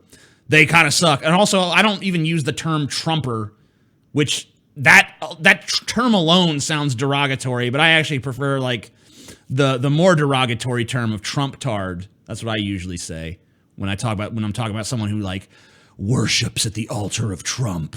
Oh, Trump. Oh, Trump. Oh, he's so amazing. Oh, Daddy Trump. Oh. I could also use the term Trump-tard for the people who are fanatical in their opposition of Trump. Like, every time anything goes wrong, oh my God, it was Trump. Like, last episode of this, I watched a Cenk Uygur video where he said the worst thing about Charlottesville was Trump. Oh, Trump, he's such a piece of shit. Oh, Trump, he's so amazing. Oh, Trump, he's such a goddamn degenerate fucking asshole, Nazi piece of shit. Oh, Trump, he's such an amazing MAGA God Emperor. Both disgusting, okay? Trump is nothing but a goddamn human being. He's a stupid fuck, probably underqualified to be president, doesn't know how to coalition build, pretty fucking stupid. It's all just a simulation like Roy and Rick and Morty. Oh, thank God. Thank God. Thank God this is fake. Thank God this world is fake. We know who Paul I was worried. You guys know me because my articles have been on Infowars.com for the last 7 years. I couldn't run away from what I believe if I tried. Yeah, we know, and even whether you like him or not running, Ted Nugent, a Kid Rock. These are just people that I suppose. Now, what actions are you taking to try to unite people that are behind Trump running for Congress? What steps have you taken to try to help us to know who these people are, know who to vote for? Yeah, well, if you just vote for whoever InfoWars tells you to vote for, you'd be pretty good. You'd be doing well right there. You just whatever InfoWars say, you just do. Uncritically accept InfoWars as the final authority on all matters, and everything be good.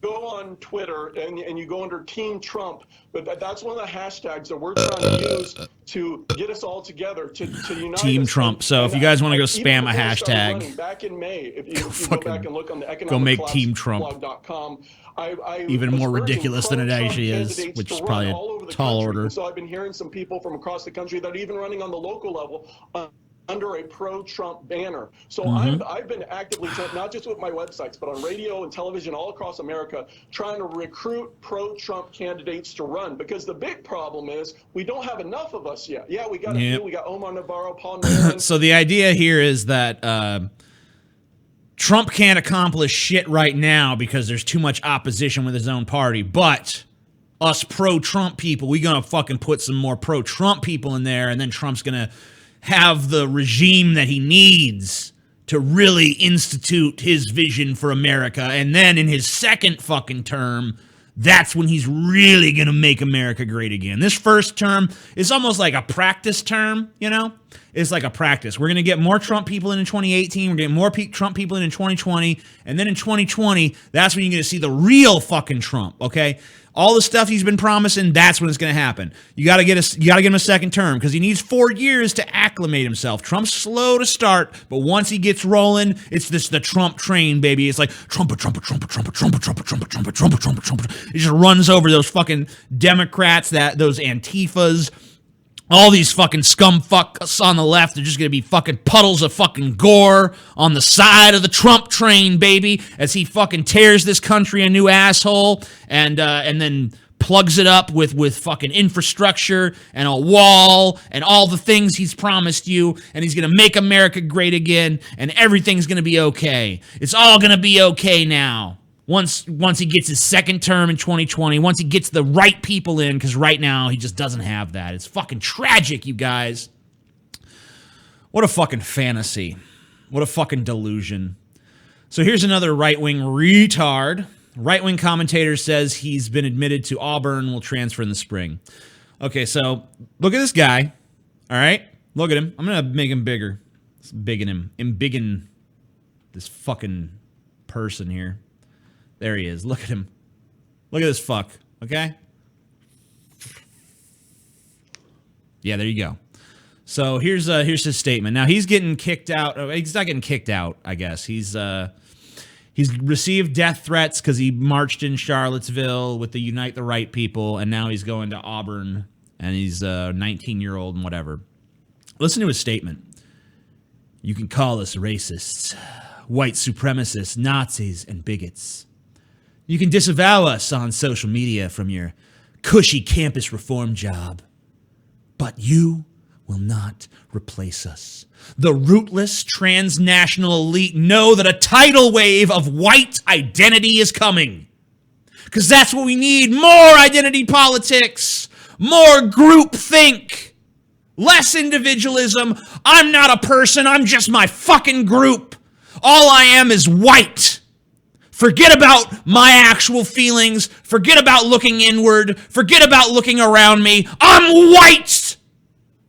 And they know that once the word gets out, they will not be able to stop us.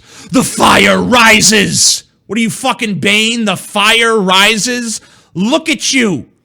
Look at you. The only fire you are is a fucking dumpster fire, you goddamn loser. Ridiculous fuck. Support for impeachment of Trump grows, half of people, whatever. The main reason I'm highlighting this shit is because I do have a bet with my brother, $500, that Trump will not make it through his first term. I don't think he will. Scotty thinks he will. Some interesting little polls here, kind of tell you a little bit about the racial breakdown.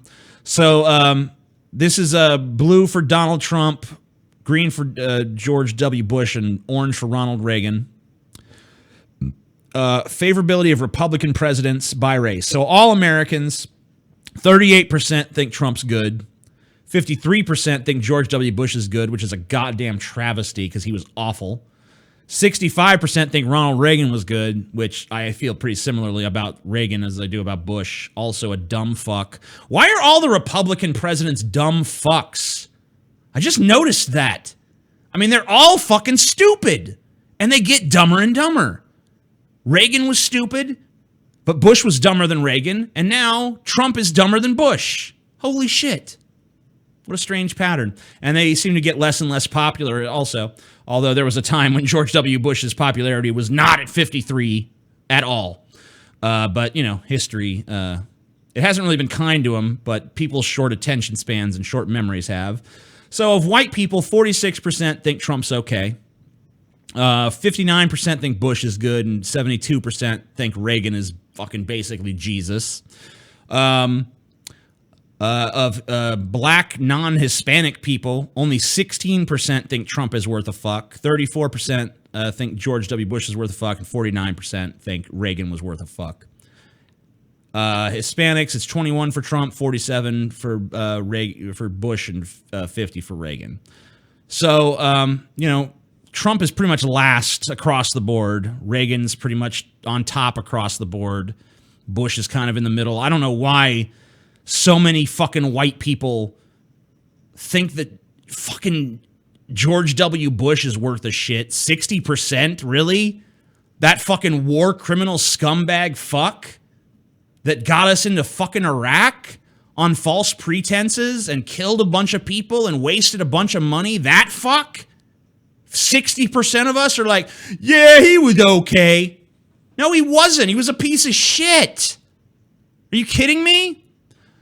Here's the little pie. This big chunk here, 69% think that Reagan best represents the values of the GOP. 24% think Trump does. And then these are just fucking people who can't make up their damn minds. Beliefs about Russian interference in the 2016 election by party, okay? Of all Americans, there is this is the question they were asked. There is clear evidence that Russia interfered in the 2016 presidential election to help Donald Trump's campaign. All Americans, 48% agree with that statement, 43% disagree, okay? Of Republicans, only 20% agree and 75% disagree. Independents are pretty much split down the middle, 45 to 46. Democrats, 80% agree, 16%. It seems like there might be an ideological motive here to believing this, I think that people are obviously not going by evidence. At least one side isn't. Now, I couldn't tell you which side. Personally, I don't see how anyone could really strongly agree or disagree with that statement. It seems like there could be something there, but there just as easily might not be something there. I don't feel like there's enough evidence either way. There's enough evidence for an investigation. There's enough evidence to ask the question, but have we seen this big smoking gun of, okay, Trump was definitely 100%, without a doubt, a fucking Putin puppet? Right here, here it is. Here's the fucking 100% definitive proof. That hasn't happened as far as I know. I haven't seen that. I don't know how so many people are so fucking certain about this issue in one way or the other. I guess that this poll doesn't really allow for much nuance. It's either agree or disagree. So I don't know how I would have answered. It doesn't seem like there's any sort of option. I guess I'm the one riding the fence on that shit. Babies cry at night to prevent siblings, scientists suggest. Well, the reason I chose this is because I just wanted to say that apparently in my case it didn't work, because shortly after I was born, my brother Scotty was conceived, and my entire life has been worse for it. So maybe I should have cried more as a baby. That's my fucking take on that. When a baby cries at night, exhausted parents... What's that? Hey, TJ, have you kept up with WikiLeaks on the Trump-Russia story? I don't like Trump at all, but they're reporting this issue much better than most. I have, actually, been keeping track of WikiLeaks. Ever since WikiLeaks broke onto the scene, I've kept track of what WikiLeaks has had to say. Now, I don't trust WikiLeaks any more than I trust any other news source, because they, too, have a bias, and if you think they don't, you're fucking just wrong. When a baby cries at night, exhausted parents scramble to figure out why. He's hungry, wet, cold, lonely, but now a Harvard scientist offers more sinister explanation. The baby who demands to be breastfed in the middle of the night is preventing his mom from getting pregnant again. So basically, this Harvard scientist is saying that this little fuck is cock-blocking you. He's fucking crying because he doesn't want you to fucking get your dick wet, because he doesn't want you to fucking create him any more siblings, So that's fucking crazy. I wish I would have cried more as a kid. Yeah, I mean, fuck it, man, that baby is a fucking devious little fuck. I mean, Jesus. I didn't think babies were so fucking Machiavellian. Here's another happy story. I think this is actually the last story I have for the day, actually. In Turkey, schools will stop teaching evolution this fall.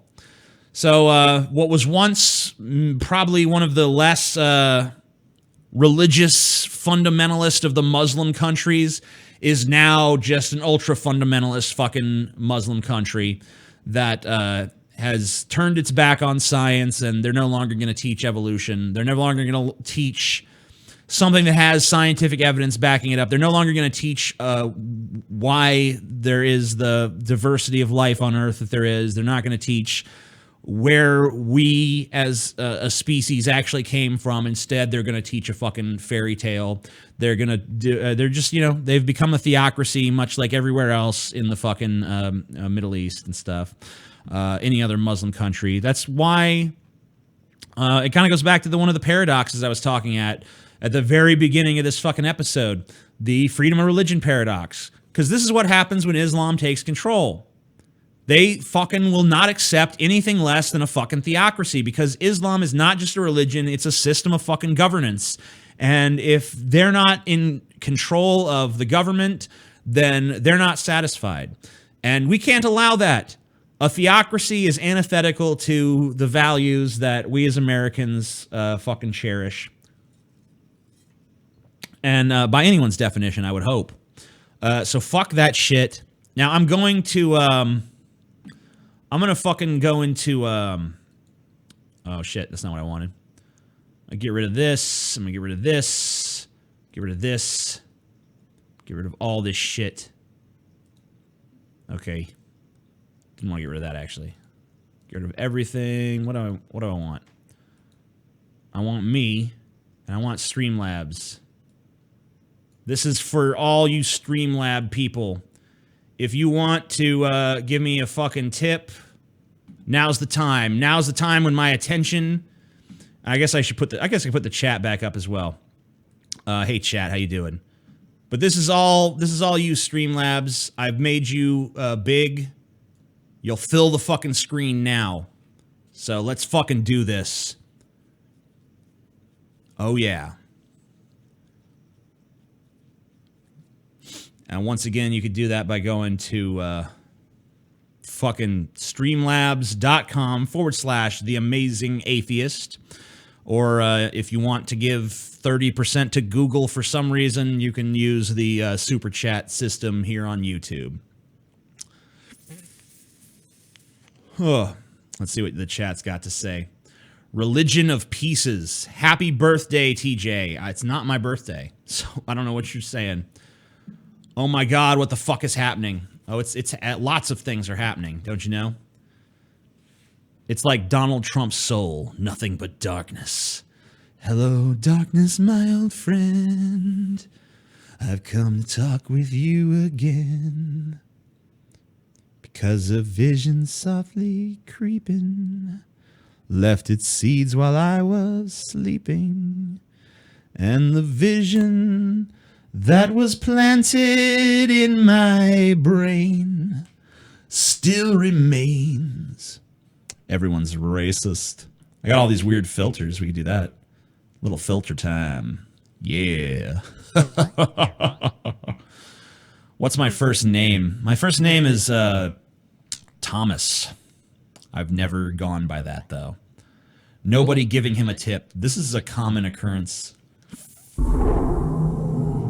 Oh, there's one.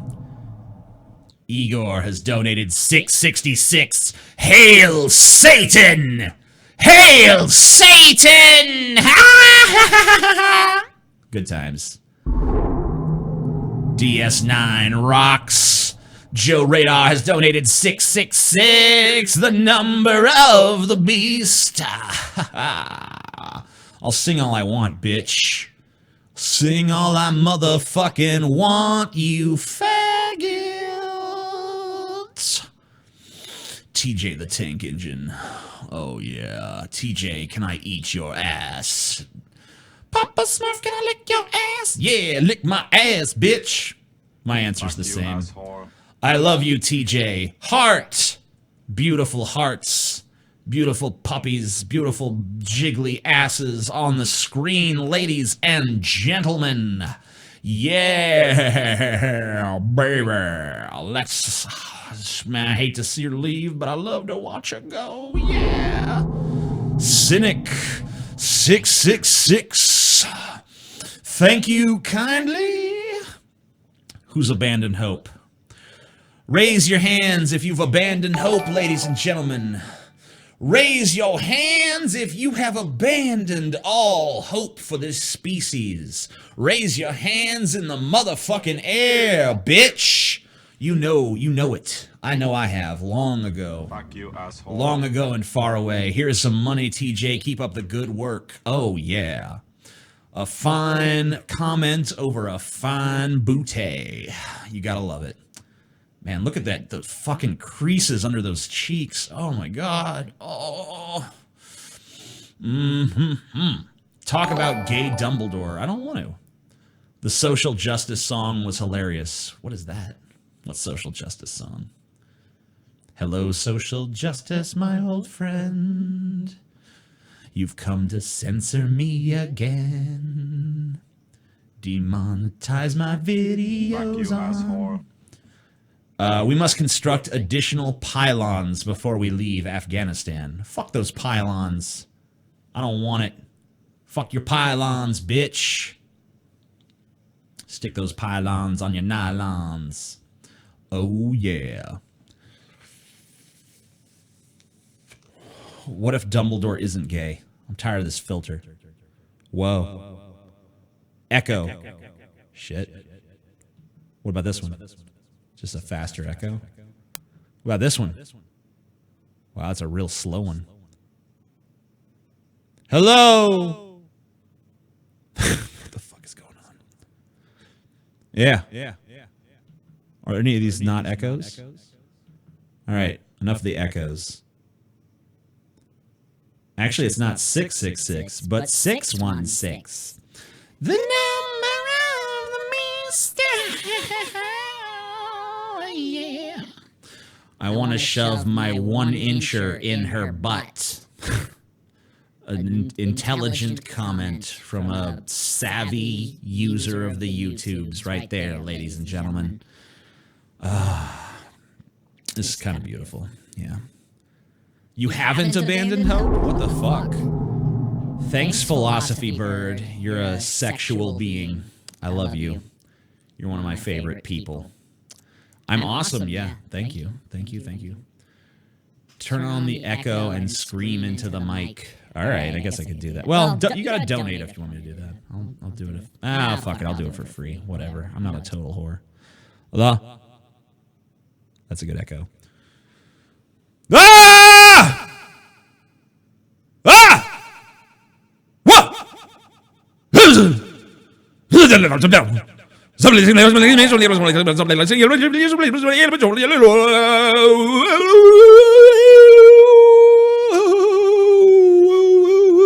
The fire rises. The fire rises. Fuck you, asshole. Hey, TJ, give me a round to watch the solar eclipse tomorrow morning, unless I sleep through it. Sure. All right, enough of this fucking echo shit. Do you listen to Radiohead or Muse? No, I don't listen to either of that shit. How's Seattle versus Columbus? It's, Seattle's better. What do you want? Blarg, yes, indeed. All right, guys, thank you for tuning in. Thank you for abandoning hope with me. I really appreciate it. We'll put this back up for a second here. Yeah. Thank you guys so much for checking it out. I appreciate all the support. I can't, I've made I've made less money. Fuck you, asshole. Intolerance against intolerance is acceptable if the latter is intolerance against tolerance. All right, I'll try to reason that out a little later. I've made more money or less money in the last 4.5 months since the adpocalypse than I did in the previous month before the adpocalypse. So my income in terms of at least YouTube revenue is dog shit. So I pretty much am able to keep doing this solely because of the support of people like you who like this channel, who believe in this channel, who are willing to sit here and watch me ramble. You know, I just want you guys to know I'm not always the best at expressing my fucking emotional side, but I really do appreciate it. I mean, I'm not going to act like I'm not a greedy fuck and like I don't feel entitled to it and shit, because I fucking do. And I'm not going to fucking cloak that or try to hide it or make it seem like I'm not fucking out for that, because I do. One of the reasons, I mean, I want to be successful in life, and you guys are enabling me to do that. And I always want to fucking give you guys the best fucking shit that I possibly can for that. And yeah, I mean, I just I don't know. I mean, it sucks that so much of what I worked for 10 years of my life is kind of just like fallen by the wayside. And I'm really appreciative that you guys have been there to help pick up the slack, to support my fucking Patreon, to give me these fucking tips that say I'm the most nihilistic absurdist you've ever seen, and it's glorious. And also wants to know who this glorious ass is. I don't know. I mean, like, does it really need a name? I'm sure there's a human being attached to that ass, but chances are that that ass is better than the human being it's attached to, don't you think? Shouldn't we just appreciate that ass in and of itself and not try to attach a personality or something to it? I don't know. But yeah, you guys are awesome. That's really the fucking message here. And I appreciate everything you fucking do for me. All right, well, I'm going to get going. Thank you guys so much for watching. Thank you guys so much for all your fucking contributions. Or if you didn't contribute shit and you just watched, I'm fucking super fucking happy that you just gave me your attention and continue to keep me on the fucking periphery of almost being relevant. Peace the fuck out. Yeah, motherfuckers. Abandon hope. All you who enter here, abandon that motherfucking hope. What's the point of it all? What's the point of belief? What's the point of hope in a world this fucked up? And you know it's not gonna get better.